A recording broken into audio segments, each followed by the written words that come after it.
Penyalahgunaan narkoba di salah satu tempat yang memang secara legalitas untuk apapun di tempat yang hari ini kita lakukan eksekusi memang tidak ada, baik izin bangunan, tadi Pak Bupati sudah menyampaikan, baik IMB ataupun PBG itu tidak ada sama sekali.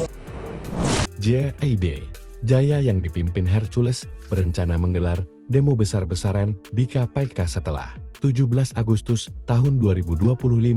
Aksi ini dipicu pembongkaran markas JRID Jaya Sumut di Deli Serdang oleh Gubernur Sumut, Bobi Nasution, yang menyebut bangunan tersebut ilegal, dijadikan diskotek Marco Polo, dan diduga sarang narkoba. JRID Jaya menolak tuduhan itu dan menegaskan markas awalnya murni kantor DPD yang bahkan diresmikan langsung oleh Hercules tahun lalu. Namun setelah polisi menemukan bukti alat hiburan malam, ormas ini merasa dijatuhkan. Sebagai balasan, JRID Jaya mengancam akan menurunkan ribuan massa ke KPK untuk menuntut penuntasan kasus besar di Sumatera Utara.